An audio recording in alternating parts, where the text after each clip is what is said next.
Good morning traders അരീനയുടെ pre market റിപ്പോർട്ടിലേക്ക് ഏവർക്കും സ്വാഗതം. നിങ്ങളോടൊപ്പം ഞാൻ റഷീദ് തായ്ലാർ. ഇന്ന് 2024 ഏപ്രിൽ 5 വെള്ളിയാഴ്ചയാണ്. ഇന്ന് സെൻസെക്സിൻ്റെ എക്സ്പയറി ഡേ ആണ്. അപ്പോൾ ഇന്നത്തെ മാർക്കറ്റിൽ ഉണ്ടാകാൻ പോകുന്ന വിശേഷങ്ങളും വാർത്തകളൊക്കെ എന്തൊക്കെയാണ് എന്ന് നോക്കാം. തുടക്കത്തിൽ തന്നെ ഒരു മെസ്സേജ് നിങ്ങൾക്കായി ഡെലിവർ ചെയ്തുകൊണ്ട് ഇന്നത്തെ പ്രീ മാർക്കറ്റ് റിപ്പോർട്ട് സ്റ്റാർട്ട് ചെയ്യാം. നമ്മൾക്കറിയാം, നമ്മുടെയൊക്കെ ലൈബ്രറിയിൽ വെയിറ്റ് കുറക്കാൻ ഡയറ്റിനുള്ള മില്യൺ കണക്കിന് ബുക്സ് നമ്മുടെ മുന്നിൽ, അല്ലെങ്കിൽ യൂട്യൂബിലൊക്കെ ഒരുപാട് ട്യൂട്ടോറിയൽസും എങ്ങനെയാണ് വെയിറ്റ് കുറക്കേണ്ടതെന്നുള്ള ഒരുപാട് ഇൻസ്ട്രക്ഷൻ അവൈലബിൾ ആണ്. പക്ഷേ നമ്മളൊന്ന് പുറത്തിറങ്ങി നോക്കിക്കഴിഞ്ഞാൽ തടിയന്മാരായ ഒരുപാട് മനുഷ്യരെ നമുക്ക് ഇപ്പോഴും കാണാൻ പറ്റുമല്ലേ, തടി വെച്ചിട്ട് നടക്കാൻ പറ്റാത്ത ആൾക്കാരെ. അവർ ചിലപ്പോൾ പലപ്പോഴും നമ്മൾ അവരുമായിട്ട് ഒരു നേരിട്ട് കൂടിക്കാഴ്ച നടത്തുമ്പോൾ അവർ ഏറ്റവും കൂടുതൽ സംസാരിക്കുന്നത് തടി കുറക്കുന്നതിനെ കുറിച്ചായിരിക്കും. അത് തടി കുറയും, ഇത് ചെയ്താൽ കുറയും എന്നൊക്കെ പറഞ്ഞിട്ട് അവർ നമ്മളോട് ഒരുപാട് നമുക്ക് ഇൻസ്ട്രക്ഷൻസ് തന്നു. നമുക്ക് ആവശ്യമില്ലെങ്കിൽ പോലും ആ തടിച്ചുരുണ്ട് കിടക്കുന്ന മനുഷ്യൻ നമുക്ക് തടി കുറക്കാനുള്ള ഒരുപാട് നിർദ്ദേശങ്ങൾ നൽകും. ഇതിൽ പ്രധാനമായിട്ടും നമ്മൾ ശ്രദ്ധിക്കേണ്ടത്, നമ്മളുടെ നമുക്ക് നോളജ് ലഭിച്ചാലും അത് നമ്മൾ റിയൽ ലൈഫിൽ ഇംപ്ലിമെൻറ്റ് ചെയ്തിട്ടില്ലെങ്കിൽ അതുകൊണ്ട് പ്രത്യേകിച്ച് പ്രയോജനമൊന്നുമില്ല. അപ്പോൾ ഈ ഒരു മെസ്സേജ് നിങ്ങൾ പ്രത്യേകം ഓർക്കുക. നിങ്ങൾ ട്രേഡിങ്ങിൽ ഒത്തിരി പേര് ട്രേഡിങ്ങിൽ ലോസ് ഉണ്ടാക്കുന്ന ഒരുപാട് ട്രേഡേഴ്സ് ഉണ്ട്. അവരെയൊക്കെ വല്ലപ്പോഴും സംസാരിക്കാൻ അവസരം കിട്ടിക്കഴിഞ്ഞാൽ എങ്ങനെയൊക്കെ ട്രേഡ് സക്സസ്ഫുൾ ആക്കാമെന്ന് ഒരുപാട് ലെക്ചർ ചെയ്യാൻ, ഒരുപാട് പുതിയ ഇൻഫർമേഷൻ ഷെയർ ചെയ്തു തരാൻ അവർ പ്രാപ്തരാണ്. നല്ല രീതിയിൽ അത് പ്രസൻറ്റ് ചെയ്യാൻ അറിയാം. പക്ഷേ റിയൽ ലൈഫിൽ P&L നോക്കുമ്പോൾ അവരുടേത് ലോസിലാണ് അവർ പോകുന്നത്. എന്തായിരിക്കും അതിന് കാരണം? അവരുടെ അറിവ് അവർ ഉപയോഗപ്പെടുത്തുന്നില്ല എന്നതിന് ഏറ്റവും സിമ്പിൾ മെത്തേഡ് ഓവർ ട്രേഡ് ചെയ്യാതിരിക്കാനുള്ള 10 വഴികൾ ചോദിച്ചു കഴിഞ്ഞാൽ നമ്മുടെ കൂട്ടത്തിൽ ഏതൊരാളും പറഞ്ഞു തരും. അത് ചെയ്യാതിരുന്നാൽ മതി, ഇത് ചെയ്യാതിരുന്നാൽ മതി, ടെർമിനൽ ലോക്ക് ചെയ്താൽ മതി, അല്ലെങ്കിൽ പാസ്വേഡ് വൈഫിനോട് മാറ്റാൻ പറഞ്ഞാൽ മതി, ഇങ്ങനെ 100 കാര്യങ്ങൾ പറഞ്ഞു തരും. പക്ഷേ ഓവർ ട്രേഡ് ചെയ്തിട്ടാണ് നമ്മുടെ കൂട്ടത്തിൽ ഒട്ടുമിക്ക ആൾക്കാർക്കും കാശ് നഷ്ടം വരുന്നത്, അല്ലേ? അപ്പോൾ പ്രത്യേകം ശ്രദ്ധിക്കേണ്ടത്, നമ്മളാണ് തീരുമാനിക്കേണ്ടത്. നമ്മൾ ഒരു സാമ്പത്തികമായിട്ട് വിജയിക്കണമോ വേണ്ടയോ എന്ന് തീരുമാനിക്കുന്നത് നമ്മുടെ മനസ്സാണ്. അത് ഇന്ന് തീരുമാനിച്ചാൽ മാത്രമേ നാളെ നിങ്ങൾക്ക് വിജയിക്കാൻ സാധിക്കുകയുള്ളൂ. വിജയം എന്ന് പറയുന്നത് നമ്മളുടെ തീരുമാനത്തിൻ്റെ ശേഷമാണ് സംഭവിക്കേണ്ടത്. സോ നിങ്ങൾ തീരുമാനിക്കുക, നിങ്ങൾക്ക് വിജയിക്കണോ, നിങ്ങൾക്ക് ട്രേഡിങ്ങിൽ കൺസിസ്റ്റൻറ്റ് പ്രോഫിറ്റ് വേണമോ വേണ്ടയോ എന്ന കാര്യത്തിൽ നിങ്ങൾ തീരുമാനമെടുക്കുക.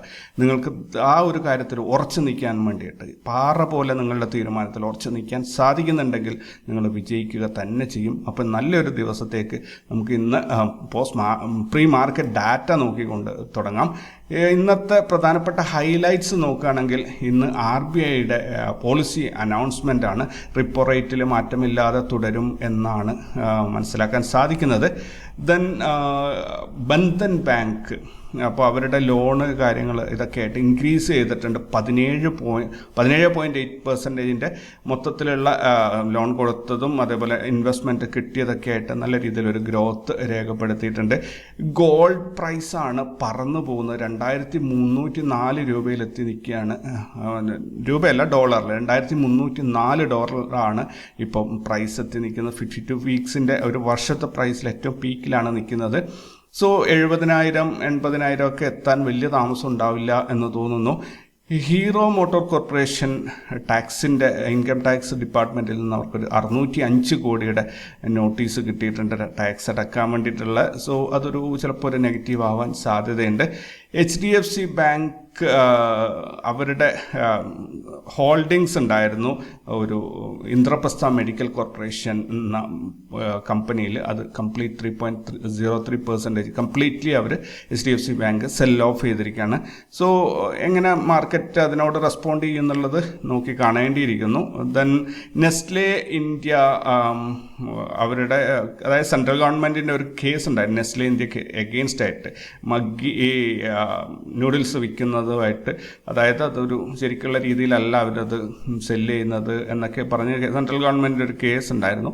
പക്ഷെ അത് ഒഴിവാക്കിയിട്ടുണ്ട്. ആ കേസ് ക്യാൻസലായിപ്പോയി. സോ അടുത്തത് സീ എൻ്റർടൈൻമെൻറ്റ്സ് ആണ്. സീൽ എന്ന പേരിൽ നമ്മൾ വിളിക്കുന്ന മിസ്റ്റർ പുനീത് മിശ്ര റിസൈൻ ചെയ്തിട്ടുണ്ട്. പ്രസിഡൻ്റ് ആയിരുന്നു കമ്പനിയുടെ. അദ്ദേഹത്തിന് കമ്പനിയുടെ പുറത്തുള്ള ആക്ടിവിറ്റീസിലെന്തോ അതിൽ താല്പര്യമുള്ളതുകൊണ്ട് റിസൈൻ ചെയ്യുന്നു എന്നാണ് ന്യൂസിൽ കണ്ടത്. ബജാജ് ഫിനാൻസ് എന്താ പറയുക, അവർ 34% അവരുടെ അസറ്റ് വർദ്ധിപ്പിച്ചിട്ടുണ്ട്. 3.3 lakh 3.3 ലക്ഷം കോടി രൂപയാണ് ഇപ്പോഴത്തെ അവരുടെ ആസ്തി. ദെൻ അൾട്രാടെക് സിമെൻറ്റ് എന്താ പറയുക, അവരുടെ 100 മെഗാവാട്ടിൻ്റെ സോളാർ പ്രൊജക്റ്റ് രാജസ്ഥാനിൽ അവർ കംപ്ലീറ്റ് ചെയ്തിട്ടുണ്ട്. ദെൻ LTI മൈൻട്രി അവരൊരു എഡ്യൂക്കേഷണൽ അക്കാദമിക്ക് വേണ്ടിയിട്ട് അഫോർസ എന്ന് പറയുന്ന ഒരു കമ്പനിയായിട്ട് ടൈപ്പിലെത്തിയിട്ടുണ്ട്. LTI മൈൻട്രിക്ക് അതൊരു പോസിറ്റീവായിട്ടുള്ള ന്യൂസ് ആവാൻ സാധ്യതയുണ്ട്. GE പവർ ഇന്ത്യ കമ്പനി എന്താ പറയുക, അവർക്ക് 775 കോടിയുടെ കോൺട്രാക്റ്റ് കിട്ടിയിട്ടുണ്ട്. ജയപ്രകാശ് പവർ വെഞ്ചേഴ്സ് എന്നുള്ള കമ്പനിയിൽ നിന്നാണ് ഈ കോൺട്രാക്റ്റ് കിട്ടിയിരിക്കുന്നത്. Then Punjab and Sindh Bank Arnab Goswami നിങ്ങൾക്കറിയാമായിരിക്കും, റിപ്പബ്ലിക് TVയുടെ, അദ്ദേഹത്തെ CFO ആയിട്ട് അപ്പോയിൻറ്റ് ചെയ്തിട്ടുണ്ട് Punjab and Sindh Bank. Then Bharti Hexacom IPO വരാൻ പോകുന്നുണ്ട്. അത് ഇന്നലെയാണ് ഓപ്പൺ ആയത്. 3, 4, 5 5-ാം തീയതി ഇന്നാണ് ക്ലോസിങ് വരുന്നത്. മിനിഞ്ഞാന്ന് അത് ഓപ്പൺ ആയത്. സോ 2 ദിവസമാണ് നോർമലി അപ്ലൈ ചെയ്യാനുള്ള ഒരു സമയം ഉണ്ടാവുക. ഇന്ന് ലാസ്റ്റ് ഡേ ആണ്. പിന്നെ നമ്മൾ ഓൾറെഡി ഇത് ഇന്നലെ ഈവനിങ്ങിൽ പറഞ്ഞതാണ്, NSEയിൽ 4 പുതിയ ഇൻഡെക്സുകൾ വരുന്നുണ്ട്. അപ്പോൾ അത് ടാറ്റ ഗ്രൂപ്പ് 25% എന്നുള്ളതാണ് ഏറ്റവും ഇൻട്രസ്റ്റിംഗ് ആയിട്ടുള്ള ഒരു ഇതായിട്ട് മാറുന്നത്. ദെൻ RBIയുടെ ഇന്നാണ് RBIയുടെ കറൻസി ഡെറിവേറ്റീവ് സർക്കുലർ ഇംപ്ലിമെൻ്റ് ആയി തുടങ്ങുന്നത്. നിങ്ങൾ സെറോദയിലൊക്കെ ആണെങ്കിൽ ഫോറിൻ ഇത് ചെയ്യുന്നവർക്ക് ഒരു നോട്ടിഫിക്കേഷൻ കിട്ടിയിട്ടുണ്ടാകും. 5-ാം തീയതിക്ക് മുമ്പായിട്ട് പൊസിഷൻ എല്ലാം സ്ക്വയർ ഓഫ് ചെയ്യണം എന്ന് പറഞ്ഞിട്ട്. നമ്മളായിട്ട് ബാധിക്കുന്നതല്ലെങ്കിൽ കൂടി ഒത്തിരി പേര് ഇതെന്നെ കേൾക്കുന്ന ഒത്തിരി പേര് ഈ കറൻസി ട്രേഡ് ചെയ്യുന്നവരുണ്ട്. സോ അവരൊന്ന് ശ്രദ്ധിച്ചുള്ള കൂടുതൽ ഡാറ്റാസ് നിങ്ങൾക്ക് എന്താ പറയുക ഗൂഗിൾ ചെയ്ത് കഴിഞ്ഞാൽ കിട്ടാവുന്നതേ ഉള്ളൂ. ഞാനതിനെക്കുറിച്ച് കുറച്ച് വായിച്ചിരുന്നു. പിന്നീട് നമ്മളെ ബാധിക്കുന്നതല്ല എന്ന് തോന്നിയതുകൊണ്ട് ഞാൻ അധികം ഇമ്പോർട്ടൻസ് കൊടുത്തില്ല എന്നേ ഉള്ളൂ. ദെൻ ഫോബ്സിൻ്റെ ബില്യനേഴ്സ് ലിസ്റ്റ് വന്നിട്ട് 2024. അപ്പോൾ ഇന്ത്യയിൽ മുകേഷ് അംബാനിയാണ് ഫസ്റ്റിൽ നിൽക്കുന്നത്. Gautam Adani രണ്ടാമതായിട്ടുണ്ട്.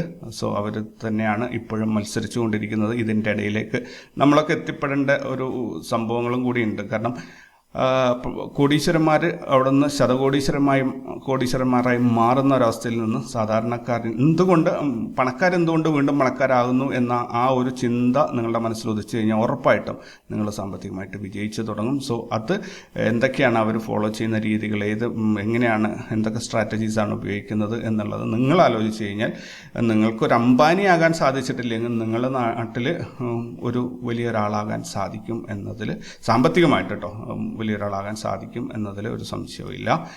So Aster DM health care, Aster DM എന്നുള്ള സ്റ്റോക്ക് അവരുടെ ഇന്ത്യയിലും ഗൾഫിലുള്ള ബിസിനസ് സെപ്പറേറ്റ് ചെയ്യാണ്. ഇന്ത്യയിൽ വേറൊരു യൂണിറ്റ്, ഗൾഫിലേക്ക് മറ്റൊരു യൂണിറ്റ്, അങ്ങനെ ഉള്ള ഒരു രീതിയിലേക്ക് അവരുടെ സ്റ്റോക്ക് പോകുന്നുണ്ട്.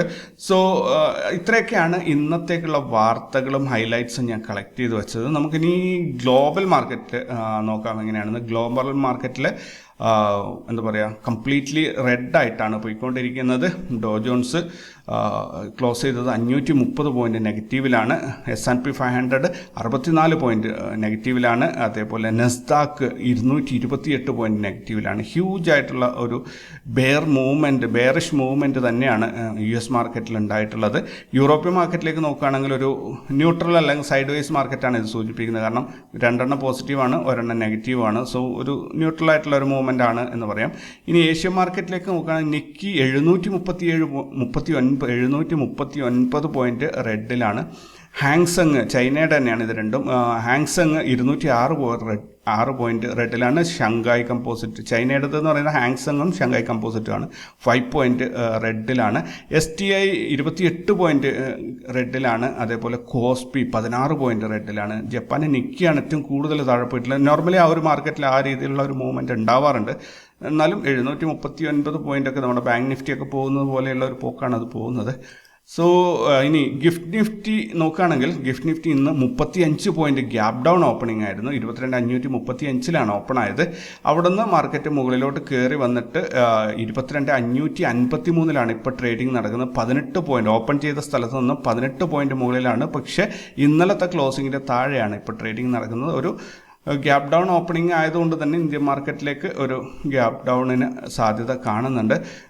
നോക്കാം എന്തായാലും ഇന്നത്തെ ലൈവ് മാർക്കറ്റിൽ നമുക്ക് നോക്കാം. എന്തായാലും വേൾഡ് മാർക്കറ്റ് സെൻറ്റിമെൻറ്റ്സ് ഒക്കെ നെഗറ്റീവാണ്. സോ നമ്മുടെ മാർക്കറ്റ് അതെങ്ങനെ എഫക്റ്റ് ചെയ്യും, വേൾഡ് മാർക്കറ്റ് നമ്മുടെ മാർക്കറ്റിനെ എഫക്റ്റ് ചെയ്യുന്നതിൽ ഓപ്പണിങ്ങിൽ ഇൻസ്റ്റിറ്റ്യൂഷൻസ് ആണല്ലോ ഓപ്പണിംഗ് തീരുമാനിക്കുന്നത്. സോ അവർ ചിലപ്പം വേൾഡ് മാർക്കറ്റ് സെൻറ്റിമെൻറ്റ്സിനനുസരിച്ച് ഒരു ഗ്യാപ് ഡൗൺ ഓപ്പണിംഗ് കൊണ്ടുവരും. പക്ഷേ നമ്മൾ റീറ്റെയിലേഴ്സ് അല്ലെങ്കിൽ ലൈവ് മാർക്കറ്റ് പാർട്ടിസിപ്പൻസ് അതിനെ വലിച്ച് മുകളിലോട്ടും കൊണ്ടുവരും. നമ്മുടെ മാർക്കറ്റിൻ്റെ ഒരു ട്രെൻഡ് എന്ന് പറഞ്ഞാൽ ബുള്ളിഷാണ്. സോ മോസ്റ്റ് പ്രോബബ്ലി അത് താഴെ ഓപ്പൺ ആയാൽ പോലും തിരിച്ച് കയറാനുള്ള ഒരു സാധ്യതയുണ്ട്. ദെൻ എന്താ പറയുക, ഇന്ന് വരാനുള്ള മേജർ ഈവൻറ്റ്സ് നോക്കുകയാണെങ്കിൽ ചൈന ക്യുങ്മിങ് festival, Japan household spending year on year data, Australia balance of trade, Japan 3-month bill auction, India RBI interest rate decision, India cash reserve ratio, UK Halifax house price index, US Fed Kugler speech, US Fed Musallam speech. ഇത്രയും ഈവൻറ്റുകളാണ് ഇന്ന് വരാനുള്ളത്. ഇതിനകത്ത് RBI policy announcement ഏറ്റവും important ആണ്. 10 മണിക്കാണ് ഇത് വരികയെന്ന് തോന്നുന്നു. So അതൊന്ന് കെയർഫുള്ളായിട്ട് ഒന്ന് നോക്കുക. കാരണം മാർക്കറ്റിൽ ഡാറ്റയിൽ മാറ്റമൊന്നും ഇല്ലെങ്കിൽ മാർക്കറ്റിനെ അത് കാര്യമായിട്ട് ബാധിക്കാൻ സാധ്യതയില്ല. നോക്കാം, എന്തായാലും ഡാറ്റ പുറത്ത് വരട്ടെ, എന്നിട്ടും പ്രൈസ് ആക്ഷൻ നോക്കിയിട്ട് നിങ്ങൾ തീരുമാനിക്കുക. കാരണം മാർക്കറ്റാണ് ഏറ്റവും ആദ്യം ന്യൂസ് കേൾക്കുന്നത്. നമ്മൾ ക്യാൻഡിൽസ് ആണ് ഏറ്റവും ആദ്യം ന്യൂസ് കേൾക്കുന്ന ആൾ. ക്യാൻഡിൽസ് കേൾക്കുക എന്ന് പറഞ്ഞു കഴിഞ്ഞാൽ നമ്മൾ ഒരു വാർത്ത തപ്പിപ്പിടിച്ച് കണ്ടുവരുമ്പോഴത്തേനും, അതായത് ഇപ്പോൾ ഒരു മാർക്കറ്റിൽ ഹെവി ആയിട്ടുള്ള ഒരു എന്തെങ്കിലും നെഗറ്റീവ് ന്യൂസ് വരുന്നുണ്ട്, അത് നമ്മൾ തപ്പിപ്പിടിച്ച് കണ്ട് നമ്മൾ വായിച്ച് മനസ്സിലാക്കുമ്പോഴത്തേനും മാർക്കറ്റിൽ ഹ്യൂജ് ഫോള് നടന്നു കഴിഞ്ഞിട്ടുണ്ടാവും. നമ്മൾ വാർത്ത അതിനേക്കാളും ബെസ്റ്റ് മെത്തേഡ് വാർത്തയുടെ പുറകെ പോകുന്നതിനേക്കാളും പ്രൈസ് ആക്ഷനിൽ എന്തൊക്കെ സിഗ്നൽ നിങ്ങൾക്ക് കിട്ടുന്നുണ്ട് നോക്കുക. ആ സിഗ്നലിനനുസരിച്ച് പോകുക. കാരണം ന്യൂസ് അറിയുന്ന ഇൻസ്റ്റിറ്റ്യൂഷൻസും മറ്റുള്ളവരൊക്കെ ക്വിക്കായിട്ട് ആക്ട് ചെയ്യും. അത് പ്രൈസ് ആക്ഷനിൽ റിഫ്ലക്റ്റ് ചെയ്യും. സോ ദാറ്റ് നിങ്ങൾക്ക് നല്ല രീതിയിൽ അവിടെ പ്രൈസ് ആക്ഷനിൽ വെച്ചിട്ട് തന്നെ നിങ്ങളുടെ ന്യൂസ് എന്താണ് ന്യൂസ് എന്നറിയില്ല, നെഗറ്റീവ് പോസിറ്റീവ് ഈ രണ്ട് കാര്യങ്ങൾ നിങ്ങൾക്ക് തിരിച്ചറിയാൻ പറ്റും. നെഗറ്റീവ് ന്യൂസ് ആണെങ്കിൽ മാർക്കറ്റ് വീഴും, പോസിറ്റീവ് ന്യൂസ് ആണെങ്കിൽ നല്ല പറന്ന് പോവുകയും ചെയ്യും. സോ ആ ന്യൂസ് എന്തോ വരുന്നുണ്ട്, നെഗറ്റീവ് ന്യൂസ് ആണ് എന്നുള്ളത് നിങ്ങൾക്ക്, അല്ലെങ്കിൽ പോസിറ്റീവ് ന്യൂസ് ആണ് എന്നത് അറിയാൻ പറ്റും. സോ RBI പോളിസി അനൗൺസ്മെൻ്റ് ആയാലും പ്രൈസ് ആക്ഷനെ നോക്കുകയാണെങ്കിൽ വളരെ ക്വിക്കായിട്ട് നമുക്ക് ന്യൂസ് അറിയാൻ സാധിക്കും. ഇന്ന് റിസൾട്ട് വരുന്ന കമ്പനീസ് ഒന്നും തന്നെ ലിസ്റ്റ് ചെയ്തിട്ടില്ല. അതേപോലെ FNO ബാൻ ഇന്നലത്തെ അതേ ലിസ്റ്റ് തന്നെയാണ്. ഹിൻകോപ്പർ, സെയിൽ, സീൽ ഈ 3 കമ്പനികൾ തന്നെയാണ് ഇന്നും എന്താ പറയുക FNO ബാനിലുള്ളത്. ദെൻ നമുക്ക് ഇൻസ്റ്റിറ്റ്യൂഷണൽ ഡാറ്റ, ഇന്നലെ ഇൻസ്റ്റിറ്റ്യൂഷൻ ഡാറ്റ വന്നിട്ടുണ്ടായിരുന്നില്ല. നമ്മൾ വൈകുന്നേരത്തെ പോസ്റ്റ് മാർക്കറ്റ് ഡാറ്റ വായിക്കുമ്പോൾ ഫോറിൻ ഇൻസ്റ്റിറ്റ്യൂഷൻസ് 13,478 കോടിയുടെ ബൈങ്ങും 14,615 കോടിയുടെ സെല്ലിങ്ങുമാണ് നടത്തിയത്. അങ്ങനെ 1,136 കോടിയുടെ നെറ്റ് സെല്ലിംഗ് ആണ് ഇന്നലെ കാഴ്ചവെച്ചത്. ഡൊമസ്റ്റിക് ഇൻസ്റ്റിറ്റ്യൂഷൻസ് 12,218 കോടിയുടെ ബൈങ്ങും 13,111 കോടിയുടെ സെല്ലിംഗ് നടത്തിയത് വഴി 893 കോടിയുടെ നെറ്റ് സെല്ലിംഗ് ആണ് മാർക്കറ്റിൽ കാഴ്ചവെച്ചത്. അങ്ങനെ ഇന്നലെ 2,029 കോടിയുടെ നെറ്റ് സെല്ലിംഗ് ആണ് ഇൻസ്റ്റിറ്റ്യൂഷൻസിൻ്റെ ഭാഗത്തു നിന്നുണ്ടായത്. ഈ മാസം നോക്കുകയാണെങ്കിൽ ഫോറിൻ ഇൻസ്റ്റിറ്റ്യൂഷൻസ് 5,495 കോടിയുടെ സെല്ലിംഗ് ആണ് കാഴ്ചവെച്ചിരിക്കുന്നത്. അതേസമയത്ത് ഡൊമസ്റ്റിക് ഇൻസ്റ്റിറ്റ്യൂഷൻസ് 3,370 കോടിയുടെ ബൈങ് ആണ് ചെയ്തിരിക്കുന്നത്. മൊത്തത്തിൽ ഈ ഇൻസ്റ്റിറ്റ്യൂഷൻസിൻ്റെ ഭാഗത്തു നിന്ന് നോക്കുകയാണെങ്കിൽ 2,124 കോടിയുടെ നെറ്റ് സെല്ലിംഗ് ആണ് ഈ ഏപ്രിൽ മാസത്തിൽ ഉണ്ടായിരിക്കുന്നത്. ഇനി നമുക്ക് സെൻസെക്സിൻ്റെ എക്സ്പയറി ആണ് ഇന്ന്. അപ്പോൾ എങ്ങനെയാണ് ട്രേഡ് പ്ലാൻ ചെയ്യേണ്ടതെന്ന് നോക്കാം. ഇന്നത്തെ മാർക്കറ്റ് കുറച്ചൊന്ന് ന്യൂസ് ബേസ്ഡ് മൂവ്മെൻറ്റ് ഉള്ളതുകൊണ്ട് തന്നെ പ്രിഡിക്ഷന് വലിയ പ്രാധാന്യമൊന്നും ഉണ്ടാവില്ല. എന്നാലും ഒന്ന് മനസ്സിൽ ഓർത്ത് വെച്ചോളൂ. കാരണം RBI പോളിസി ഉണ്ട്, ഗ്ലോബൽ മാർക്കറ്റിൻ്റെ ഒരു സെൻറ്റിമെൻറ്റ്സ് ഉണ്ട്. ഒക്കെയും ഗ്ലോബൽ മാർക്കറ്റ് നെഗറ്റീവാണ് സെൻറ്റിമെൻറ്റ്സ്. ദെൻ RBIയുടെ പോളിസി എങ്ങനെയാണോ വരുന്നത് അതിനനുസരിച്ച് മാർക്കറ്റ് മൂവ് ആകും. അപ്പോൾ റാസ് ലെവൽസ് നമ്മളോട് പറയുന്നത് ഇന്നത്തെ ഡേ ഹൈ ഇന്നലത്തേതിനേക്കാൾ മുകളിലായിരിക്കും എന്നാണ്. അതേപോലെ ഇന്നത്തെ ഡേ ലോ എന്ന് പറയുന്നത് ഇന്നലത്തേതിനേക്കാളും മുകളിലായിരിക്കും. അതായത് ഓവറോൾ അത് പറയുന്നത് ഒരു മുകളിലോട്ടുള്ള ഒരു മൂവ്മെൻ്റ് ആണ് നമ്മളോട് പറയുന്നത്. ഇനി രണ്ടാമത്തെ ഒരു കോൺഫ്ലിക്റ്റ് വരുന്നത് ഇവിടെയാണ്. നോട്ട് റേറ്റ് സോണും CPR തമ്മിലുള്ള കോമ്പിനേഷൻ നോക്കുമ്പോൾ നോട്ട് റേറ്റ് സോണിൽ നിന്നും താഴോട്ട് മാർക്കറ്റ് പോകും എന്നാണ് CPR നോട്ട് റേറ്റ് സോണിൻ്റെ കോമ്പിനേഷൻ പറയുന്നത്. സോ ഇതെന്താണ്, നമുക്ക് ഒന്നുകിൽ ഒരു ക്ലിയർലി റേഞ്ച് ബൗണ്ട് മാർക്കറ്റ്, ഈ രീതിയിൽ വളരെ നാരോ റേഞ്ചിലുള്ള ഒരു മാർക്കറ്റ്, അല്ലെങ്കിൽ എക്സ്ട്രീംലി വൊളാറ്റൈൽ ആയിട്ടുള്ള മാർക്കറ്റ്. ഇത് രണ്ടും സാധ്യതയുണ്ട്. കാരണം ഒരു സൈഡിൽ നമ്മളോട് പറയുന്ന മാർക്കറ്റ് മുകളിലോട്ട് പോകുന്നു, മറ്റേ സൈഡിൽ നമ്മളോട് പറയുന്ന മാർക്കറ്റ് താഴോട്ട് പോകുന്നു. ഇനി world market sentiments US market clearly bearish ആണ്, യൂറോപ്യൻ മാർക്കറ്റ് ന്യൂട്രൽ ആണ്.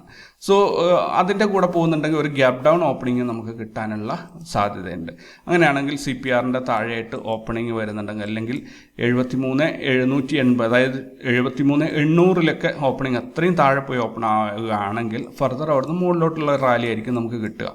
സോ ഇവിടെ ഫ്ലാറ്റ് ഓപ്പണിംഗ് ആണ് കിട്ടുന്നതെങ്കിൽ പോലും നമ്മൾ താഴോട്ടാണ് മാർക്കറ്റ് ഇറങ്ങുന്നതെങ്കിൽ ക്വിക്കായിട്ടുള്ള എൻട്രീസ് എടുക്കാതിരിക്കുന്നതാണ് നല്ലത്.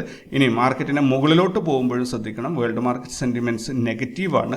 സോ ഇമ്മീഡിയറ്റ് ആയിട്ട് മാർക്കറ്റ് ഇവിടെ ഇന്നത്തെ ഡേ ഹൈ വരാൻ സാധ്യതയുള്ളത് 74,668 അതേപോലെ ഇന്നത്തെ ഒരു മാക്സിമം ഹയർ സൈഡിലേക്ക് പോകുകയാണെങ്കിൽ 74,770 ഹൈ പോകാൻ സാധ്യതയുള്ളത്. സോ 668,770 അതായത് ഒരു 100 പോയിൻറ്റിൻ്റെ ഗ്യാപ്പിൽ ഒരു അപ്പർ സൈഡിൽ ഇവിടെ വന്നിട്ട് മാർക്കറ്റ് തീരും. ഇവിടുന്ന് ഫർദർ താഴോട്ട് വരികയാണെങ്കിൽ 73,788 ഇന്നത്തെ ഡേ ലോ വരാൻ സാധ്യത. 788ഉം 738 ഈ ഒരു 50 പോയിൻറ്റിൻ്റെ ഒരു ഗ്യാപ്പ് ഒരു സോണിൽ വന്നിട്ട് മാർക്കറ്റ് സപ്പോർട്ട് എടുക്കുകയും ചെയ്യും. സോ ഇത് ഒന്ന് ഓർത്തിരിക്കുക, 73,738ൻ്റെയും 788ൻ്റെയും ഇടയിലുള്ള ഒരു 50 പോയിൻറ്റ്, 74,770ൻ്റെയും 74,670 ഇടയിലുള്ള ഒരു 100 പോയിൻറ്റ് ഗ്യാപ്പ്, ഇതിൻ്റെ ഇടയിലായിരിക്കും മോസ്റ്റ് പ്രോബബ്ലി ഇന്ന് ട്രേഡ് നടക്കുക. അതിൻ്റെ ഇടയിൽ നോ ട്രേഡ് സോണായിട്ട് നിങ്ങൾ ഇത് ചെയ്യേണ്ടത് 73,933 മുതൽ 74,186 വരെയുള്ള ഈ ഒരു സോൺ 8ൻ്റെ പണി തരുന്ന ഒരു സോണായിരിക്കും ഇത്. സോ അതൊന്ന് നോക്കി വെച്ചേക്കുക. അതല്ലാതെ ഒരുപാട് സംഭവങ്ങളൊന്നും ഇല്ല. ഇന്നത്തെ മാർക്കറ്റിൻ്റെ ഡയറക്ഷൻ ഒന്നും തന്നെ മുൻവിധിയോടുകൂടി അതിനെ പോയി കാണരുത്. കാരണം ഇന്ന് ന്യൂസ് ബേസ്ഡ് മൂവ്മെൻറ്റ് ഉണ്ടാവാനുള്ള സാധ്യതയാണ്. മൂവ്മെൻറ്റ് എന്ന് പറഞ്ഞാൽ ഒന്നുകിൽ എക്സ്ട്രീംലി റേഞ്ച് ബൗണ്ട് ആയിരിക്കും, അല്ലെങ്കിൽ ഹൈ വൊളാറ്റൈൽ ആയിരിക്കും. രണ്ടിനും സാധ്യതയുണ്ട്. സോ കാരണം റാസൽ ഓയിൽസ് നമ്മളോട് വിപരീത ദിശയിലേക്ക് അല്ലെങ്കിൽ ഒരു ഡൈവേർജൻസ് ആണ് പറയുന്നത്. സോ അതിനനുസരിച്ച് നിങ്ങളുടെ ട്രേഡുകൾ പ്ലാൻ ചെയ്യുക. അപ്പോൾ തുടക്കത്തിൽ ഞാൻ പറഞ്ഞ മെസ്സേജിലേക്ക് തന്നെ തിരിച്ചു വരാം. നമ്മളുടെ അറിവ് നമ്മൾ ഉപയോഗിക്കുമ്പോൾ മാത്രമാണ് നമുക്കത് പ്രയോജനപ്പെടുക. അല്ലാതെ നമ്മൾ ഒരുപാട് കാര്യങ്ങൾ പഠിച്ചതുകൊണ്ട് നിങ്ങൾക്ക് ട്രേഡിങ്ങിൽ പ്രോഫിറ്റ് കിട്ടാൻ സാധിക്കില്ല. നിങ്ങൾ ഒരക്ഷരം പഠിക്കുന്നുണ്ടെങ്കിൽ അത് നിങ്ങളുടെ ട്രേഡിങ്ങിൽ ഇംപ്ലിമെൻ്റ് ചെയ്യണം. അതിന് മനഃശക്തി ഉണ്ടാവണം, നല്ല തൻ്റെ ഇടം ഉണ്ടാവണം. ഒരു തീരുമാനം എടുത്തു കഴിഞ്ഞാൽ അത് വർക്കൗട്ട് ചെയ്ത് സക്സസ്ഫുൾ ആക്കാനുള്ള ഒരു ധൈര്യവും ആത്മാർത്ഥതയൊക്കെ നമുക്ക് ഉണ്ടാവണം. അതിനായിട്ടായിരിക്കണം നിങ്ങൾ പരിശ്രമിക്കുന്നത്. എപ്പോഴും ഞാൻ പറയുന്ന പോലെ വീണ്ടും ഞാൻ ഓർമ്മിപ്പിക്കുന്നു, നിങ്ങൾ ട്രേഡ് ചെയ്യുന്നത് ലാഭം എടുക്കാൻ ആയിരിക്കണം. ചെറിയ ലാഭമായാലും വലിയ ലാഭമായാലും ലാഭത്തിന് വേണ്ടിയായിരിക്കണം ട്രേഡ് ചെയ്യുന്നത്. നഷ്ടം വന്നേക്കാം, നഷ്ടം ഇതിൻ്റെ ഒരു ഭാഗമാണ്. നഷ്ടം വരുന്നത് കണ്ടു കഴിഞ്ഞാൽ ആ നഷ്ടം പെട്ടെന്ന് തന്നെ കുറച്ച് അവിടെ ഒഴിവാക്കി ആ ട്രേഡിൽ നിന്നും ഒഴിഞ്ഞു മാറി നിൽക്കാനും പിന്നീട് മറ്റൊരവസരത്തിൽ തിരിച്ച് ആ ട്രേഡിലേക്ക് വരാനുമുള്ള ഒരു മാനസികാവസ്ഥയും നമ്മൾ ഉണ്ടാക്കിയെടുക്കണം. അപ്പോൾ നല്ലൊരു ദിവസം നേരുന്നു. എല്ലാവർക്കും ലാഭം ലഭിക്കട്ടെ എന്ന് ആശംസിക്കുന്നു. Take care and by.